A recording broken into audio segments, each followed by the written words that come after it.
Welcome. Welcome, everybody, to the podcast edition of Wharton Moneyball. This is Eric Bradlow, Professor of Marketing, Statistics, and Data Science here at the Wharton School. Some combination of myself, my co-host who is here today, Professor of Statistics and Data Science, Adi Wyner, Cade Massey, and Jensen are here every week on Wharton Moneyball.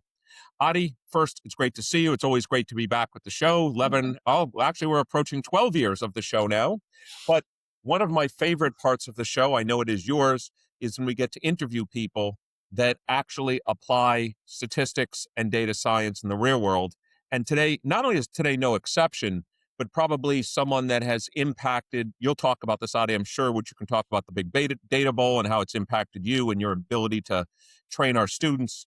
But we're honored to be joined by Mike Lopez. Mike's the Senior Director of Football, Data and Analytics at the National Football League, longtime friend of ours here at Wharton Moneyball. I actually think, Adi, it's important. A lot of times I don't need to read someone's bio, but I think his bio is so impressive because of his ability to straddle academia and practice. I think it's important for our listeners to know you can have your cake and eat it too. So I'll say at the National Football League, his work centers on how to use data to enhance and better understand the game of football. Academically, his research is split between causal inference, with a specific focus on causal inference methods for multiple exposures, and not surprisingly, application of statistics to sports. He's an associate editor of one of our lead journals, Journal of Quantitative Analysis in Sports. And then on the more practical side, he's written for 538, Sports Illustrated, Hockey News. From 2014 to 2021, he worked at Skidmore College, first as an assistant professor, then as a lecturer and a research associate. And in 2020, he was named the American Statistical Association Statistics in Sports Significant Contributor Award. I think we could name Mike Lopez that each and every year. So, Mike, first of all, welcome back to Wharton Moneyball. Thanks so much for having me. Really appreciate it. And that was totally unnecessary. And a couple of those publications are out of business now, so maybe I didn't do such a good job. But I don't know about that. 538 still in business, well, sort of. Not really. No, I think not really. Not really. Yeah. Adi, why don't we start with this? It's not in the list of topics that Mike helped to provide us. It's listed as the last one.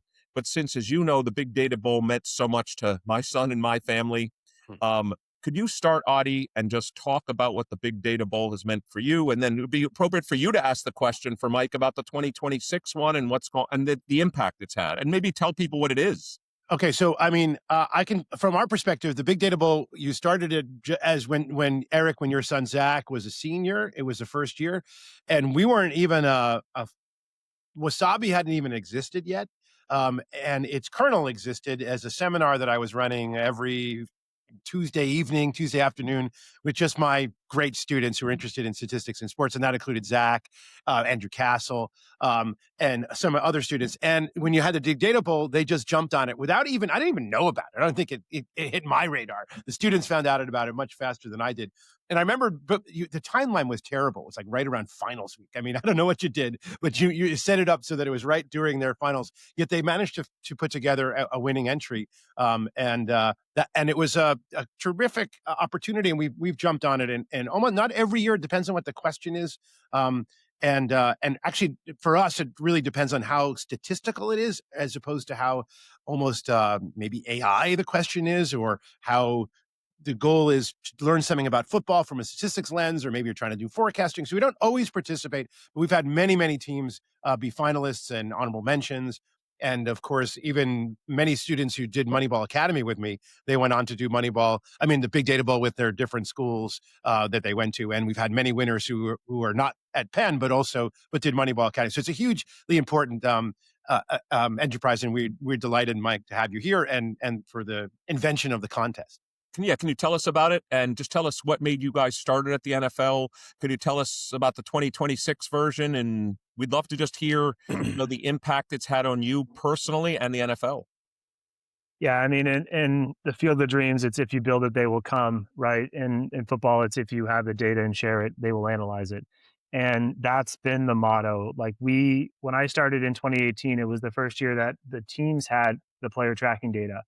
And when you're going from traditional game stats and play-by-play, which has maybe 160 rows per game, to this massive data set that has 300, 400,000 rows per game, you just don't quite know what to do with it. And traditional sports hackathons up to that point had been sort of one night, 2 night sprints. And I mean, I had the player tracking data for 4 months on my computer and I couldn't get anything out of it, right? So, what are we going to learn in a sprint and sort of a 1 night or 2 night thing? Probably not much that's usable by teams. So we really needed 4, 5, 6 weeks at least. Apologies for putting it in finals week. It was it was one of those things that came together. I'm still in retrospect, wouldn't say lucky, but it's pretty amazing that we sort of were able to build that without too much pushback from the league. The league wanted innovation. They wanted new ideas. The clubs wanted it. They sort of valued this experience. Jay Reed and I, Jay's currently at MLS. When we started asking the right questions at the league office, we didn't get a lot of pushback. The teams were interested in it, and we could certainly sell this as something that was going to help teams, help the league office in terms of thinking about the rules and sort of modern metrics, and then also helping next gen stats. Almost every collaboration we have for a topic comes with next gen stats, and that sort of leads me to this year's topic, where we really think about predicting player movement. You think about when a quarterback drops back to pass, a lot of what we want to be able to do in terms of thinking about who that quarterback should throw to is thinking about if they throw to a certain receiver, what will happen. You really need to know how the defenders are going to move if the ball is thrown to a certain location in order to make those assessments. So it started with that reality and then sort of worked backwards. Okay, maybe we don't focus on the quarterback. We can do that a lot. Let's just focus on what the defenders do. What's their movement like when the ball's in the air? Who covers more space? Should you even be going for where the ball's landing, or should you be going to try to figure out where you're going to tackle the player once the ball's caught? So a lot of fun questions out of this year's competition, which is not really surprising given the effort and the sort of quality of folks that are participating at this point. Can I ask you, so all these submissions come in, I understand students, there are, winners, finalists, honorable mention kind of things. Like, who gets to see the output of this? Like, besides you and maybe some people that you're like, there's some ones that are maybe so extraordinary, you want to make sure it's shared throughout, like, the National Football League offices. But, like, do the teams get to see the results of these? And, like, if you could sense, we're also, besides, we are a business school, has stuff come out of the NFL Big Data Bowl that you think has either changed your thinking, the NFL's thinking, or like, wow, teams are now doing something different? And who would have thought it? Just, these students, or I know there's a student division, an open division, but like, these people don't even work full time, and they did something that kind of moved the needle a little bit in the sport we all love. Yeah, I mean, the NFC Championship game back in 2020, I was sitting, having chili or whatever, just like everybody else. And suddenly on the Leonard Fournette ran for a touchdown, and they put up a thing like yards over expectation, Leonard Fournette plus 17 or plus 19, whatever the number was. And I'm like, that's the Big Data Bowl, right? Like that, we turned that from the competition into a new metric for our NGS team. And then not only that, they turned into sort of a real time way to look at running back effectiveness on a given play, which is then shared with our network partners. We are over 20 metrics from the Big Data Bowl that have been sort of used or sort of put into the next gen stats ecosystem that is then shared by clubs. As always in professional sports, clubs aren't exactly reaching out to say, hey, I'm using this and it's really helped, because they don't want to give any type of edge that they found. But undoubtedly that it's being used on the club side. On the league side, I think with each passing year, we're looking at the tracking data as being able to replicate a lot of what exists in the football data lexicon. We're able to take the things that scouts have been doing for years, turn it into metrics and do it, sort of at scale, in ways that can speed up time too. So we've used a lot of it for our analysis of rules changes, looking at the space and the speed of the players and the kickoff, for example, last year. And obviously our job is to make the game better. We're pretty player agnostic, but we also understand that our teams are using it too. I skipped by the entire 2025 season, and that's one of the things we wanted to talk to you about. We'll talk about the Super Bowl in just a second, but you mentioned, for example, the kickoff changes. You mentioned player speed is now an issue. What kind of things from whether it's metrics or now using player tracking data are like, what are the big, forget what the solutions are yet. What are the questions you guys are now answering at the NFL? I know for a large number of years, and this will never go away, player safety, I know, is at the top of everybody's concern. And I don't imagine that's ever going to change. But could you give us a broad sense of the topics to which, when they come to your group, the data and analytics group, what are the kind of questions they're asking you guys to think about? So I would say broadly, and it's not always just us answering questions too. A lot of it's sort of understanding what data is out there and what questions that we know that they're sort of thinking in the back of their heads that we can use data to answer for too. And that's kind of the fun part about our group is there's a lot of room for creativity to sort of think a little Can bit you let outside the people know, box. by the way, how big a group are we talking about and what are the backgrounds of people? Because a lot of people that are listening to our show might say, huh, you know, I wonder when the next time Mike Lopez is going to post a job at the NFL. Like how big a group are we talking about? What kind of degrees do people tend to have, et cetera? It'd be good to hear that too in your thoughts about what kind of creativity and things you're able to do. Yeah, so I mean, I work on our football data and analytics group, and when I started, I think I was the first person at the league office to code in R in any group anywhere. When I had to download R, like IT gave me a hard time because I don't think they knew what it was. We are now a lot more modern. Our group right now is somewhere between 8 and 10, depending on the time of year. That's on the football data and analytics side. We're close with our health and safety group on the analytics side. We're close with our broadcast and sort of network groups. We are in the same larger data and analytics group as sort of a fan international sponsorship. There's sort of other data and analytics groups that we're sort of also sort of collaborating with at different points. Our job is to make the game better. Some of our folks on our team have PhDs. Some have, are really good football wizards and can code a little bit in R or Python. But largely, we're looking at the competitiveness of the games, the officiating of the games, health and safety, pace of play and replay is a big one. Using technology to improve the game. So those are the areas that we're focused on. Obviously, a lot of the increases in accessibility of data, whether it's the player tracking data that we've had now the last 8 years. Inevitably, we're going to be getting player skeletal pose data, trying to think about that, how to use that for either improving the game, improving the officiating, thinking about how to use to recognize certain objective aspects of penalties, for example. That's the areas that falls under our bucket. And with each passing year, our group's doing more and more and having more of an impact. So it's a lot of fun. Go ahead, please, Adi. The new kickoff rules. How much of a role did your team play with that? Did you try to forecast, for example, what the impact would have been on total scoring, on strategy? It just seems like a totally different game in many aspects. The kickoff. And what was your role in that, and how do you think it went? Yeah, I mean, in fact, like a couple of weeks ago, I looked at our projection from last year, where we projected a lot of our key metrics, and I sort of put a check or a check minus next to whether or not we got it right or wrong. Yeah, I mean, our group was in charge of projecting the return rate, and then conditional off that, what are all the things that are going to happen based off that return rate? We built a drive simulation model, which sort of simulated drives. We wove that up into a game simulation model, which then simulated games. Trying to estimate the sort of overall change, holding all else equal and assuming that the typical trends from 24 we're going to hold again in 25. What would we expect for scoring? What would we expect for, we anticipated that we were going to drop about 100 punts, and sure enough, we dropped about 100 punts. We anticipated we'd have a little bit more scoring than we had, but some other things I think sort of are responsible for that. Impact on the total we will call them action plays, where it's not just total play count, which is typically what the league looks at, but how much action are we returning to the game?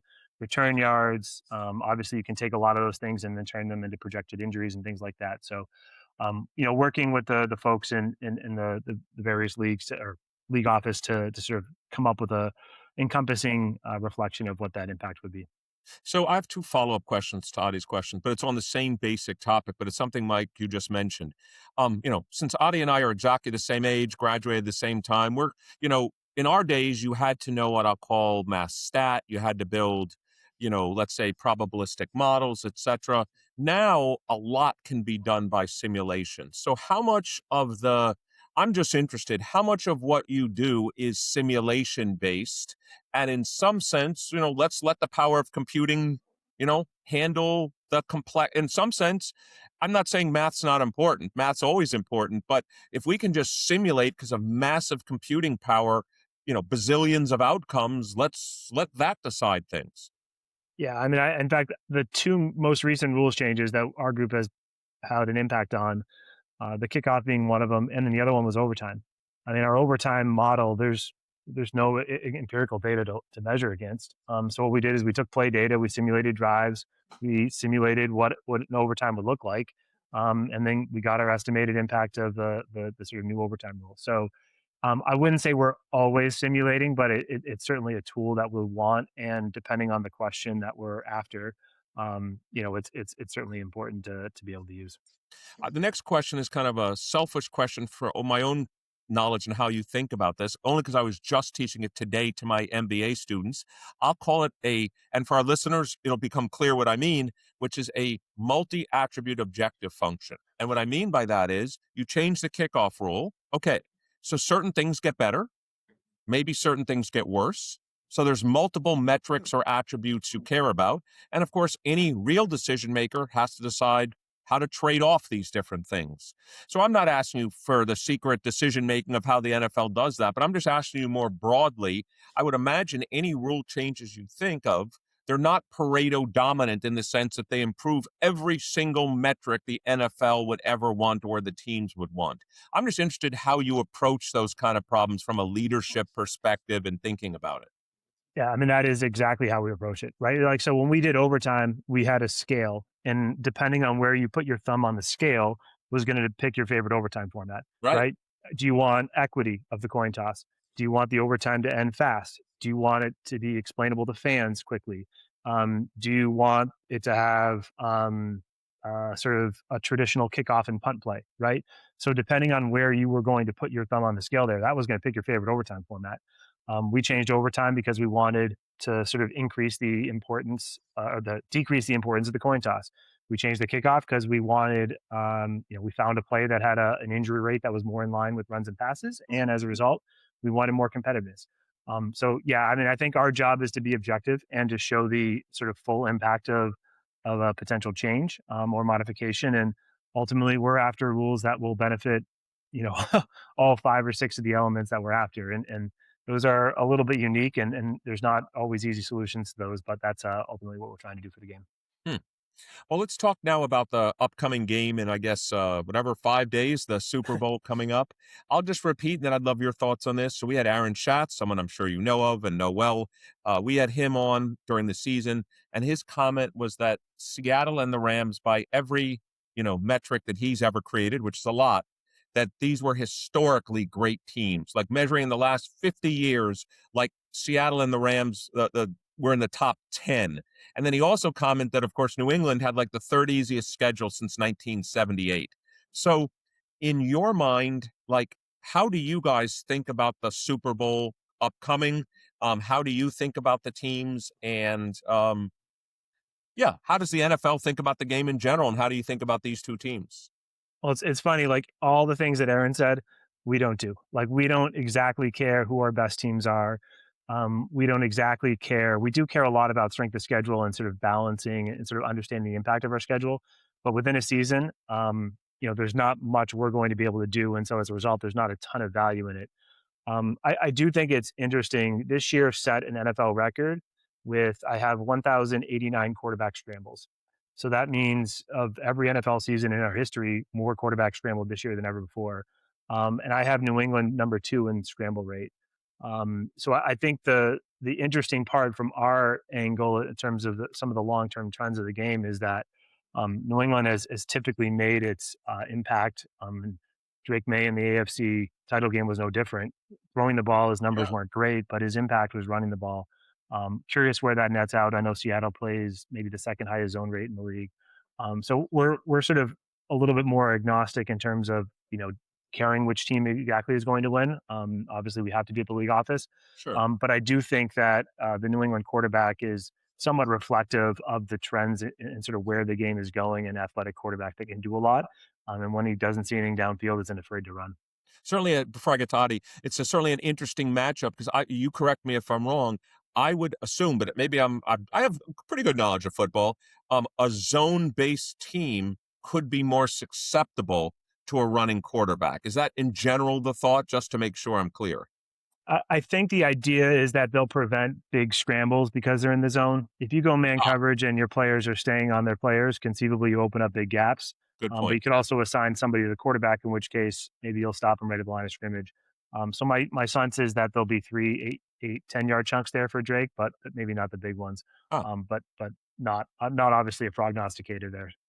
Please, Adi. Okay, so this year's Super Bowl does not feature really any of the top teams that were thought to be the top teams in the preseason. None of them. I mean, of course, we regret the Eagles are not there, but none of the top teams.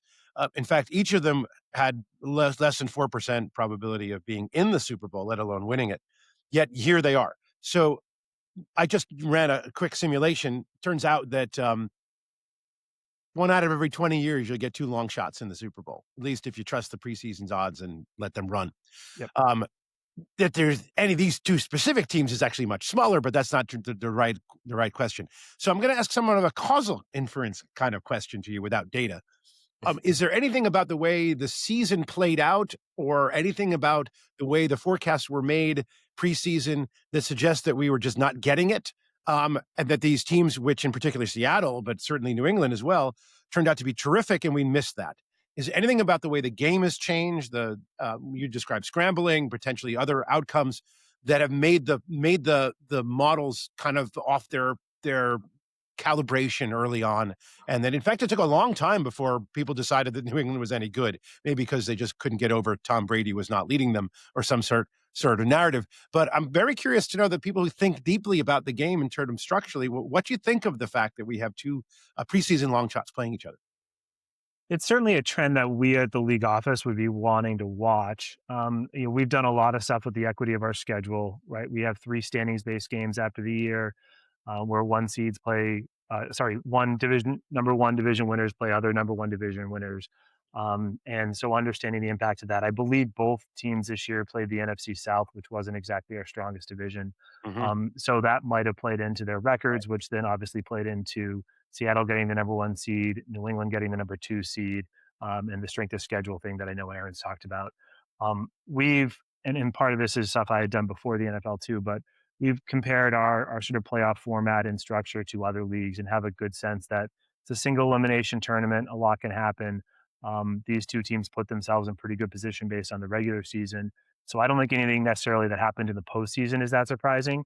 But Right. to get to this point in the regular season, we've tracked quarterback injuries, and I do think based on the reality that quarterbacks are scrambling more often and asked to, I mean, we had um, our quarterbacks held onto the ball an average of 2.7 seconds per drop back.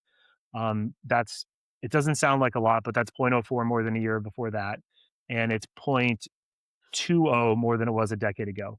So 0.20 times 20,000 dropbacks in a season, you can do the math on how much longer quarterbacks are holding on to the ball.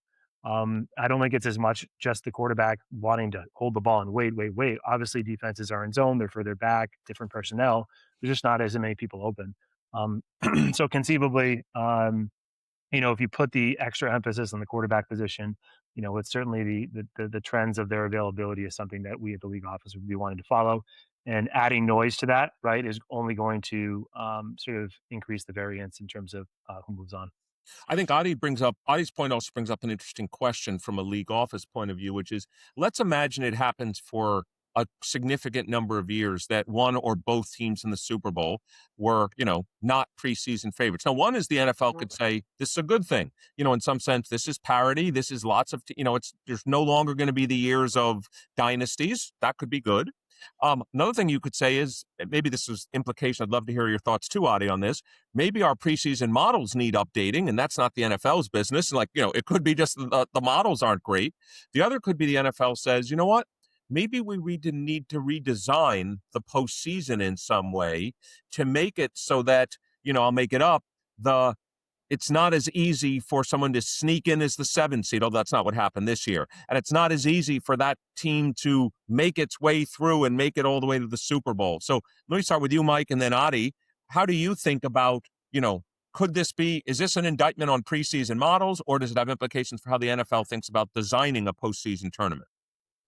I do believe we are the only league that after a season takes the teams that finish towards the top and gives them a harder schedule than the teams that finish towards the bottom. I mean, most of the professional leagues at this point reward the teams that finish poorly with the higher draft picks. We also reward them with easier schedules. And I think the longer that this would play out, I do know this is something the league cares a lot about, and the clubs particularly care a lot about.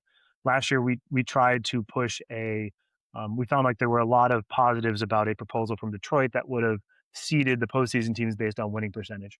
The clubs pointed out that it's not necessarily fair to compare winning percentage alone when the quality of teams that each division faces are much different. And so I know the clubs are keenly aware of the differences in their schedules. And my hunch is that if we always celebrate the sort of last to first teams, but the reality is for every last to first team, there's probably a first to last team. And being cognizant of sort of what is best for the league is something that we would be tracking. Yeah, Adi, did you want to weigh in on this Yeah, topic? sure. Well, first of all, I mean, the imbalanced schedule, even though you try to sort of cause by this, offers great Simpsons paradox examples. Every year you find a team that's better against good teams and better against worse teams, but ends up having a worse record overall.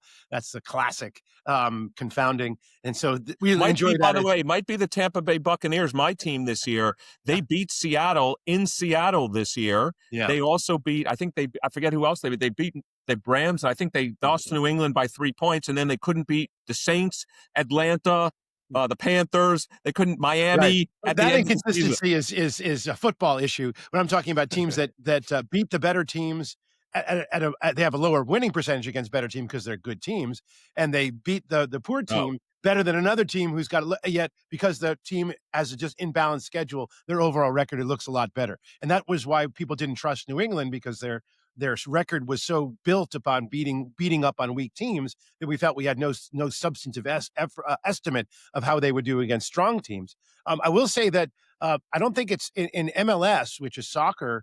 They don't have in so much of an imbalanced schedule as they have these other tournaments that the top teams have to play, which brutalizes their bodies and the travel and the exhaustion of playing soccer, and it becomes very hard to repeat because you get to do all these extra things like the cups they play in South America and they travel, and that the teams that don't do well don't get to perform it. So there's other leagues have to deal with that. But I have to say, I mean, I'm not sure the models were wrong. I think that maybe people just didn't believe that someone like essentially a rookie quarterback like Derek May, not rookie, but is this Drake May. Drake May is his second year, or is that what he's in? It's his second year. And someone who played for the Jets for so long could actually be good. Maybe it's our story narrative that's kind of gotten in the way. As a Jets fan who's sort of given up hope and adopted my Philadelphia Eagles, how does Sam Darnold go for so many years at the Jets doing nothing, and now being 2 years in a row a 13-game winner? We got to ask 14. So I have one of the things we do a lot of, which I think is underutilized in football, is we try to understand the conditions in which teams play. Mm-hmm. And in baseball, every time somebody talks about a game in Coors Field, everybody just naturally adjusts for the altitude of Coors Field. For whatever reason, we just don't do it in football. And I think I look at Darnold and we treat all quarterbacks the same, et cetera. If we look at all the reclamation projects, the quarterbacks that have gone from bad sort of situations team-wise to good situations team-wise, I mean, Baker Mayfield went from Cleveland to Tampa, Daniel Jones from the Giants to Indianapolis, Geno Smith went from the Jets to Seattle, Darnold went from the Jets, Minnesota.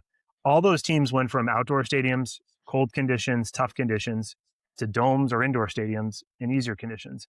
When we look at Drake May's 2 worst games of the year, the last 2 games, one was in basically a blizzard in Denver. The other one was in terrible conditions in New England. Not an accident that those were poor conditions. Drew Brees, unbelievable quarterback. Are we that surprised that the quarterback who set the single season completion record played in a dome? No, we shouldn't be, right? That's where we would expect it. So the differences in sort of quarterback setup, Darnold's had a tremendous turnaround of his career, but I think those things play a small part of it. And, we're constantly trying to think about the weather and the conditions of the game. More and more teams are having turf. So what is the impact on those? We average a couple more points per game in turf games than we do in outdoor games. And so those are the natural sort of league office type things that we get pretty nerdy with. Well, how many turf teams are there at this point? I don't know the number off the top of my head. I want to say we're getting like 18-ish. And then obviously like Seattle's a sort of in-betweener, right? It's an outdoor one, but it's partially closed, but sometimes it's pretty bad weather there too. So, they're almost like halfway in between. So, Mike, for the last question I wanted to ask you today, let's imagine, obviously, we hope we have you back long before a year from now, but let's imagine the three of us are sitting here a year from now. What rule changes are kind of on at least that you can talk about that are on the consideration set that you guys are analyzing? Yeah, I mean, my hunch is we are, our priorities for the offseason, continuing to figure out it, refining the kickoff play. Ultimately, the league office doesn't decide the rules, right? We put them in, we have conversations with the clubs, and the clubs, if they vote on a change, you need 24 votes. So I think the kickoff one and maybe some tweaks around the edges keep it competitive, but making sure, the injury rates are low enough and things like that. My hunch is, and where we are going in football is we will be getting skeletal data. We had Hawkeye in all 30 stadiums this year. Their system is called SkeleTrack. The completeness of this data is fairly promising in terms of being able to show the joints of the players, and trying to think about where we can use that data to improve the game is a big part of our offseason. So, for example, for years you've had to pay a company to figure out if a player was in a 2-point stance or a 3-point stance at the time of the snap. We don't need to do that anymore, right? We'll just pretty quickly calculate that when we see the skeletal data. Relatedly, we can calculate a lot of additional football metrics with this. We can recreate the official's view of a play based on the sort of where their vantage point was when a sort of a defensive pass interference occurred, things like that. So I don't quite know what we're going to do with it, but I know that it's going to be a bigger part of the lexicon in a year. Well, we've been fortunate for the last half hour here on Wharton Moneyball on the Wharton Podcast Network to have Mike Lopez. Mike is Senior Director of Football Data and Analytics at the NFL. We've talked a lot about, and please, I know you will, please continue with the Big Data Bowl. I don't mean just for our students. I just mean it's, people love the NFL. And as Adi says, they think they're learning about sports and all this stuff. We're teaching them statistics and data science through the Trojan horse of the NFL, and there is no better Trojan horse. So, Mike, Adi and I would like to thank you for joining us today thanks, on Mike. Wharton Moneyball. Always a pleasure, and tell Shane and Cade I miss them. We'll do. Thanks, Mike, and we'll join you again right after the break. Sounds great. Welcome back to the Wharton Podcast edition of Wharton Moneyball. This is Eric Bradlow. I'm here today with my friend, colleague, Professor Adi Wyner. Some combination of the two of us, Cade Massey and Shane Jensen, are here every week on Wharton Moneyball. So, Adi, obviously, we just finished with Mike Lopez talking about the NFL. I wanted to talk to you about a few other things. Whenever it's just you and me, I like to kind of interview you about how you think about various things going on in the sporting world. So I want to provide you some data on tennis. Given the Australian Open just happened, I know you know this, Carlos Alcaraz won the Australian. Yes. He's now got the career Grand Slam at the youngest age ever, age 22, 2 years younger than Nadal was when he won it at age 24. He's also got 7 Grand Slam titles, which is also, just to give you an example, Federer and Djokovic had 1 at age 22. He's got 7. Well, just to interrupt here, we knew maybe earlier with Alcaraz that he was going to be great earlier in his life than any other player. I remember, how old was he when we were talking about this phenom coming up? 16, was he? 17? 17. He didn't win a major until I know he won his first one in 2022. So he's probably 18/19 when he won his first one. The reviews of Alcaraz as a kid were just off the charts. The only thing that I remember that's comparable in terms of previews of is stunning greatness. So we as statisticians always regress forecasts to the mean. You have to. Yeah. That produces the best forecast. For our listeners, what that means is when someone makes a forecast that's really extreme, there's going to be some regression, meaning moving it down towards the average. And we see this in lots of places. So as someone who interacts with the media, whenever I hear a crazy expectation, you always have to bring it a little bit down to earth. But Alcaraz has certainly borne its way out to the fullest. And the other one that maybe we'll just, if you look back, which superstar forecast, and there are probably others, have turned into absolute dead-on predictions? Well, I mean, the two that come to mind, obviously, is Tiger Woods in golf.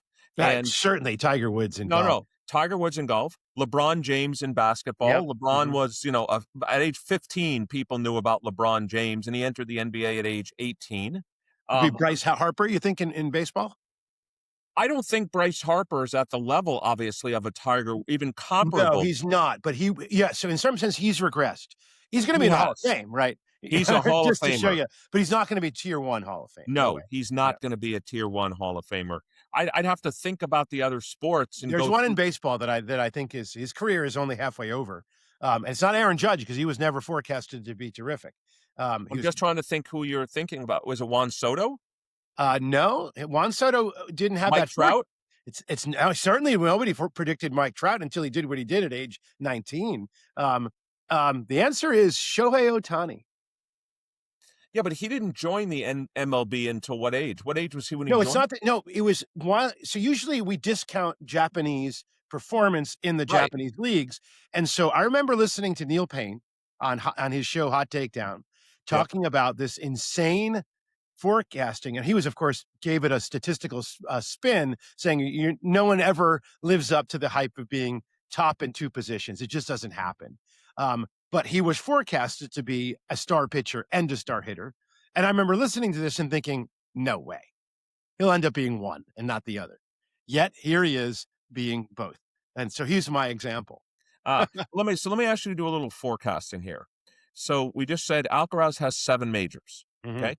Let's say he's basically been playing since the beginning of 2022. He might have started a little earlier, but let's just assume as a real professional since the age of 18, he's played 17 majors. He's won 7. So let's assume he's winning at a 40% rate right now.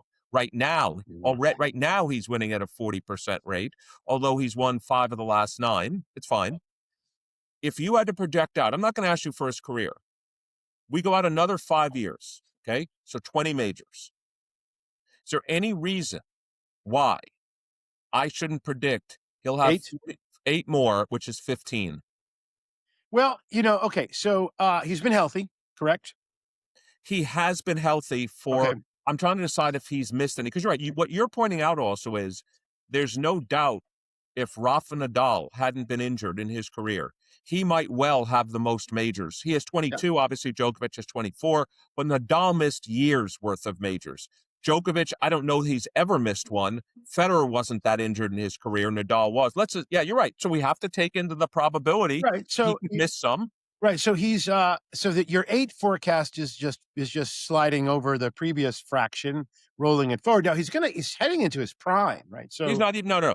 Prime typically in men's tennis is like 27. This is not even his prime years. Right. So by that measure, it'll go up, but nevertheless, you got to regress down slightward because he's been so dominant going.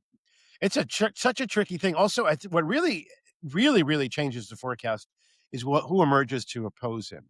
Right. So right now he's got Sinner as his principal opponent and regular challenger. Djokovic is probably done. Right. He's 38 years old. I don't think we're seeing much of that. Are there any up and coming players who can consistently challenge him? How many are there? Great question. So I'm glad you used the word consistently, because let's even talk about the big 3 era. Right. Yeah. Stan Wawrinka won 3 majors in that period. But he couldn't consistently do it. Andy Murray, some people even call it the big 4. Andy Murray won 3 majors, but he couldn't consistently do it. Del Potro won 1 major. Yeah, I remember that. So no, I'm just saying. So are you asking me right now, I don't see anybody out there on the men's side. The better opportunities, people are talking about Ben Shelton or Taylor Fritz or even Zverev, who, as you remember, was 1 game away from beating Alcaraz in the Australian. But consistently, absolutely not. And so now the challenge is, like, it's not unreasonable and I'm even being, I think, conservative here. Since they've won combined the last 9 majors, it's the longest streak, by the way, in tennis history. The 2 men have won the last 9 majors, all of 24, all of 25, and now the Australian in 26. 5 have been won by Alcaraz, 4 have been won by Sinner. Okay? I think it's fair. It's not unreasonable to predict, and Sinner's 24. It's not unreasonable to predict over the next 4 or 5 years, combined, the 2 of them will win 75% of the majors. Yeah. It does not mean that there isn't one a year on average that somebody else could win. But right now, I don't know how you could predict less than that. And if that's true, then 12 of the next 16 majors are going to be won by one of the two of them. And even if it's a 6-6 split, that puts Alcaraz at age 26 with 13 majors. Yeah, I'd say that's a reasonable expectation, quite honestly. Yeah, so that's definitely. I mean, what's amazing about tennis is that it really does have this long-tailed distribution. You don't have this pileup at the you almost like you think about it as what is the end of what a human can accomplish, and then you have this pileup at that near that maximum. Where do you see that? You see that in sprinting, right? You see that in home run rates, even. But it seems like in tennis, the one or two or even three best just leap out way ahead of everyone else. And is that due to the fact that tennis is such a tennis match has so many repetitions? Yeah, so I think it is. I think it is. is? You know, this is what I always say, you know, it's the same thing. Obviously, you know, I have a son that plays squash. Well, all three play squash, but one was pretty competitive. You hit like, I forget the number of balls, but if there's like 150 points in a squash match, you might hit 1,000 balls in a match. You know, in tennis, you know, think about just how many shots are hit. And if I hit even 2%, 3% better than you, you add that over a match, and now I've hit 30, 40 balls better than you, and that's going to make the difference in a tennis match. And even more so in the majors where it's best of 5. If anything, the longer the match, obviously, is favoring the better player. And so it's just bigger N. There we go. And but you'd still would expect to have a little bit more clumping than we do, considering that there should be some inter-tournament variation. Like what I mean by that is that the center that shows up to the Wimbledon might not be the center who shows up to the Australian Open, who That shows is up true. to US Open, et cetera. You'd expect to see enough variation, which is human, to do that, right? To see that the compression among the top, but you don't in tennis. The dominant players are able to just not only win, but crush, say 5 or 10. I only have 20. I have one other pet topic related to tennis, and I want to go over to MLB in a second. But, you know, obviously, Djokovic is the most accomplished player of all time. You know, he's won the most majors, won the most, the Masters 1000, ranked number one in the world the most number of weeks. I still have a problem calling him the best, and let me say why, or the GOAT. So let me just say why. So between Federer, Nadal, and Djokovic, this is a metric. Maybe I've cherry-picked it. He has the worst winning percentage in Grand Slam finals, by far. Now, he's got the most, but that's because he was never injured and he made the most finals. But his winning percentage is the worst in Grand Slam finals. Yep. Back in the okay. He has a losing record to Nadal in majors and in major finals. Well, that's because of Nadal's dominance in the French, right? I'm going to get to that. Yeah. Now, he has a better record. He has a winning record against Nadal, 31-29 in his career overall. Winning record against Federer, 27-23, although you might expect it to be better given he's 6 years younger and when they played in their career. And actually, if Federer's career ended at age 37, he would have had a winning record, by the way, against Djokovic, just so you know. If you had to rank order the 4 majors in tennis from most prestigious to least, please rank them for me. Wimbledon, US Open, French, Australia. I would completely agree with so and everyone else. Do you know who has the most Wimbledons of all time? Roger Federer. Yeah, Federer. Do you know who has the most US Opens of all time? Roger Federer. Yeah. Do you know who has the most Frenches of all time? Nadal. Yeah. I have to go down to the Australian to get to Djokovic. And he's got so many more. He's got 10. Matter of fact, that's another thing about Alcaraz. No, Djokovic was 10-0 in the Australian finals. Now he's 10-1. But my point is, he didn't even win the. I mean, he wasn't. It doesn't work that way. So let's be clear here. Between you and me and anyone else listening, which hopefully are thousands, is Federer the GOAT? That's a tough one. It's a tough one. Here's what I'll say. This was always my claim about Djokovic. Djokovic always plays great. Yep. That was his great strength. When he was at his best, Nadal was at his best, and Federer was at his best. Who do I think is winning the match? I'll debate Federer and Nadal. It's hard for me to say Djokovic because I've seen Djokovic get blown out by those players and others. Andy Murray, Wawrinka, Del Potro blew out Djokovic when they had their A-plus game. I would say, to me, he's the most accomplished tennis player of all time. Is he the greatest? Was his peak greatness greater than the others? No, I don't think so. That's just my opinion. Yep. It's my opinion. By the way, that's it. I'm sure we could look at a flawed ELO rate. By the way, if we looked at flawed ELO ratings, I think he does have a higher ELO rating. Yeah, but ELO doesn't know how to rate matches with a different weighting system. I mean, it could. Right. It doesn't, though. Yeah. All right. Well, that's some tennis. So I know you haven't looked at this. I didn't put it in the spreadsheet. There's no way you could see this. I'm going to give you the 2025 win total for an MLB team. And I want you to give me your guess of what the Fangraphs 2026 win number is. Okay, you ready? Okay, sure. I just picked out 7 or 8. Okay, let's start with the Dodgers. The Dodgers won 93 games in 2025. And I'm right, they're the 2-time repeating champion Dodgers, right? Yeah. Okay, what do you think Fangraphs has them for 2026? Okay, first of all, Fangraphs isn't stupid, so they regress to the mean. But I think the Dodgers significantly underperformed their payroll, their roster, given injuries. So I'll bet they're at 96. Well, you're off by 1, 97. Okay. 97. I was about to say either one of those. Yep. All right, the next one. By the way, to our listeners and viewers, I am not cheating. He's not. I have it in front of me. He cannot see this. I bring it up on my own. I'm just. Yeah, but he's not. He can't see. Well, we'll see if you're not cheating in a second for the next one. Yeah. The Braves won 76 games last year. What does Fangraphs has them for 2026? Somewhere in the low 80s, low to mid 80s. I'd probably say 84. 91. 91. Who do they pick up that they think that they're thinking? I don't know. That's the question. I didn't get that far to look. Here's another couple interesting ones. The Phillies won 96 games last year. I would guess they're probably going to regress them down to about 91, 92. 85. 80. That's an enormous regression. The Yankees won 94. What do you got? The Yankees haven't changed their team. They're going to get Garrett Cole back. We have some pitchers. I would say around 93. 87. 87. So the Brewers, 97. Best record in baseball. What do you think? Under 90 for sure. Yeah. 82. Yeah, of course. Yeah. Here's the most fascinating one for me. The Rockies won 43 last year. Yeah. What do you think they have? 65. 66. Yeah. Yeah. So the two that surprised me, I have to admit, look, obviously, I have to say, Atlanta's surprising me.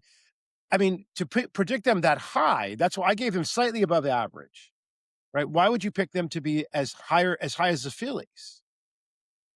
Higher than the Phillies, Higher unless they gained some players, or unless you just felt like their true strength last year based on metrics was 85, 90 wins, and they just way underperformed. There'd be no other explanation. Yeah.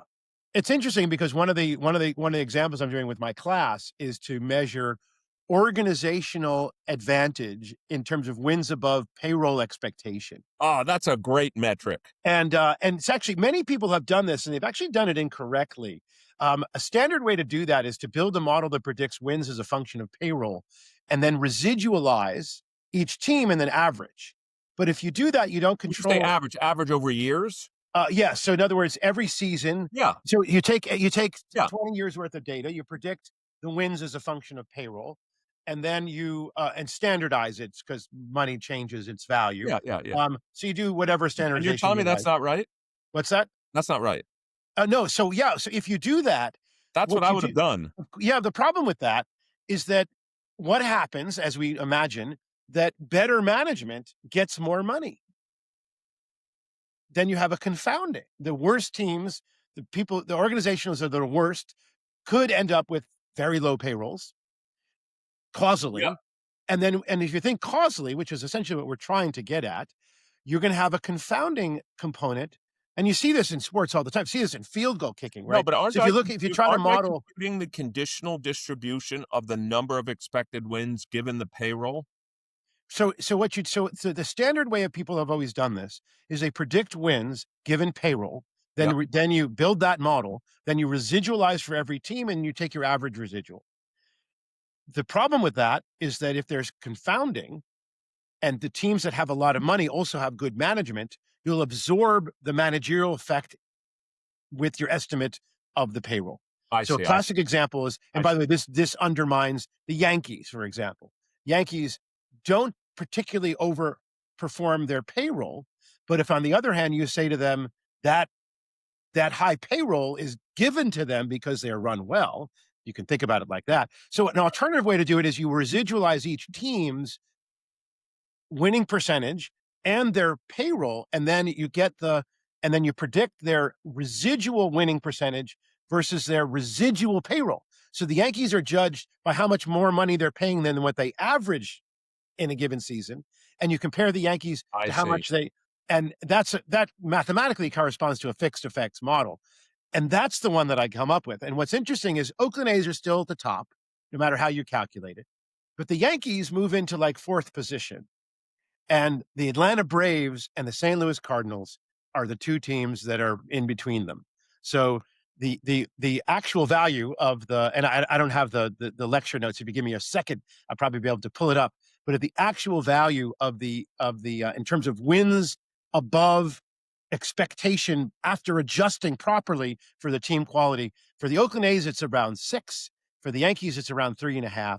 And for the Cardinals, it's around somewhere, and Braves, it's around 3 to 4 So extra this wins. is that's some real action. I mean, that's a real number of wins. Yes. Now, of course, this was the A's in the Billy Beane era when they had that advantage. I wouldn't argue that they have that going forward, but that might produce one of the reasons why you suspected Atlanta to be good, because they're generally good every year. And therefore, when we look back at a poor season that they had, that is their forecast is to regress them much higher than 82. And that's maybe they've seen some action off the field that our memories don't have. And that's why they're coming up with such a high number. But I am a little bit surprised, and that's something I want to dig into. So the last topic related to baseball, since you and I always like to talk Hall of Fame, but just for our listeners out there, by the way, one of my greatest honors in a couple of weeks, we're going to have Josh Trowick, the president of the National Baseball Hall of Fame, on our show, which will be fantastic to talk to him. One of the questions I'm going to ask him is, and I told him I was going to ask him this, like, when do you see a day where advanced metrics dominate the plaques in the Hall of Fame? Like this person had on-base percentage has been on for a long time. What would be an advanced metric that you would love to see on someone's plaque, Adi, in the Hall of Fame? That's a great question. Because Habit? Yes. I mean, for a pitcher, batting average on balls in play, I'm not really sure that that would be it. I certainly wouldn't be WAR, because that is still in the. Although I will say I do like the pitcher WARs much better than the hitter WARs. I think they're much more. Slugging percentage has been on for a long time. Slugging percentage. OPS is a great number. OPS, yeah. OPS is a single counting stat that makes a lot of sense to me as something that should be. In fact, if you go to a stadium now, OPS is on the screen. Oh, it's on the screen. It's absolutely on the screen. That's a great number. So if you have to make it simple, but probably pitching WAR, starting pitcher WAR is a great number. Be interesting to see. And it's interesting. I went and spoke at Daniel X class he was on our show. He teaches a class in baseball statistics, and I gave it to talk about my grid WAR that I wrote with Ryan Brill, and how that really teases out players that for the Hall of Fame that aren't noticed by the conventional metrics. Actually, interestingly enough, that came up. 2 pitchers rise substantially in well, not. Well, you've been talking about Kevin Brown and Dave Steve forever. It's not the two of them, right? It's not the two of them. But here's two others that are interesting. They're Yankees. Ron Guidry is underrated as with Hall of Fame credentials. Really and if people are talking about Pettit, Guidry is way ahead of Pettit in terms of dominance during his peak and even longevity. Yet nobody talks about Guidry for the Hall of Fame. I don't think we really should be talking about Pettit. I mean, but he might make it for lots of reasons. Here's another unsung hero that was historically beloved, but the sabermetricians don't like him. Whitey Ford. Whitey Ford is not, I mean, everyone, he has the best winning percentage of any pitcher with more than, X History, number right? of In history. in history. It's not even close. And of course, everyone discounts that because he played for the great Yankee teams, right? But if you actually look at what he performed as a pitcher, ignoring what the Yankees were able to do for him on the batting side, and look at his opponents, and look at the way he was able to get out of difficult jams and really produce his difficult opponents, leave them with not very many opportunities. He is an unsung player. I mean, he's genuinely a top 20 pitcher of all time. Wow. And most people don't think of him as that. So just in the last 1 or 2 minutes, any quick reactions? I don't know if you and I talked about it to, Jeff Kent, Carlos Beltran, or Andrew Jones. I mean, any excitement for you? As you know, I'll be there in Cooperstown seeing them. Any excitement that you have about either of the three of them being in the Hall of Fame? Or you're like, No, yeah, they're I wish fine, but no real excitement. No, Beltran was never much on my radar. He's really one of the classic, postseason player. Never playing for my team, so I never played that much. And Jones, of course, he finished his career with the Yankees, and he was thoroughly mediocre in those seasons. And I always thought of him as, so much of his great years were in his early part of his career. Correct. And it is a sabermetric. I mean, frankly, he did hit over 400 home runs, yes. And he was a center fielder, and he was a damn good one. Damn good one. Damn good one. Only there's three players in history, like him, Mays, and Griffey have. I know they artificially make these cutoffs, but 400 home runs and 10 Golden Gloves in center field. Yeah, exactly. And I remember when this is a point of history in our work, when we first got a grant from ESPN, it must be 20 years ago now, to do, maybe not quite that far, it was maybe 2007. We got this, not tracking data, because it wasn't tracking data, but it was video recorded. Human beings watched plays and wrote down information.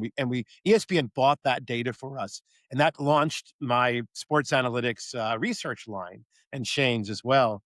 And in a paper that Shane and I wrote called SAFES, basically spatially adjusted fielding metric, we discovered two particular center fielders who just stood out from the rest, and that was Andrew Jones. The other was Jim Edmonds. Well, he was certainly known for that. Yeah, and Andrew Jones was particularly good at playing the low ball, the ones that were short, and he was just an incredible center fielder. And we actually valued that contribution. Let me just say, I don't have a problem, except for the sign stealing stuff or the banging on the trash can stuff with Beltran, but whatever. Yeah. I don't have a problem with Kent, Beltran, or Jones. Right. Am I excited that they're in the Hall of Fame? Third tier Hall of Famers, all three. They're what? Third tier Hall of Fame. Yeah, but they're fine. They're in. Yeah, they're in. They're not undeserving. Are they exciting? Who's coming on down the pike next year? We looking that far ahead yet? Any new players? I did look at one point. I don't think there's anybody that exciting, which is why a lot of people are thinking it could be Chase Utley's year next year, given where he's grown. Right. Yeah. Andy Pettit could make it. There's even discussions. There's been a lot of discussions where how can you put Utley in without Jimmy Rollins in, who's better than him on every statistical category. But either way, I think Utley and Pettit may get in next year. I think interesting that it's funny because second baseman traditionally under hits the shortstop, and it's not because it's a more difficult position and therefore it has to do with the fact that the best athlete tends to get put at shortstop. So it's an interesting confounding, right? If you think about confounding, right? If you look at the production, at which position produces the worst batting production historically, at second base. Yeah, because usually, as you said, that's where they tend to move people that can't field that well, and they just want their bat in the lineup, but they're not the best athlete. Well, no, it's important. It's a middle infield position. So at the major league level, you need a very good second baseman, and that person has to be quick. But they tend to, as a group, to underhit or offensively produce far less than the shortstop, which has to be even better fielder. Absolutely. So it's an interesting correlation that creates a causal misunderstanding. It's a classic, if you think about it. So Utley, I think, is far more deviant as a second baseman than Rollins is as a shortstop. And by the way, a lot of people like myself, and we'll wrap up with that, a lot of people like myself believe that is an important criterion for the Hall of Fame. Right. Jeff Kent, put him in center field. Jeff Kent's not a Hall of Famer, but No. does he have the most home runs ever as a second baseman? Yep, he does. That's worth something, Adi. It's got to be worth something. Yep. That's the argument right there. That's the argument. All right. Well, this has been 1 hour of Wharton Moneyball. We'd like to thank again Mike Lopez, head of data science for the NFL, for myself, my colleague and friend Adi Wyner, in absentia, Cade Massey and Shane Jensen. It's been a great hour with you here on the Wharton Podcast Network and Wharton Moneyball. Between now and next week, enjoy the Super Bowl, enjoy your sports, enjoy your statistics. We'll see you next week here on Wharton Moneyball.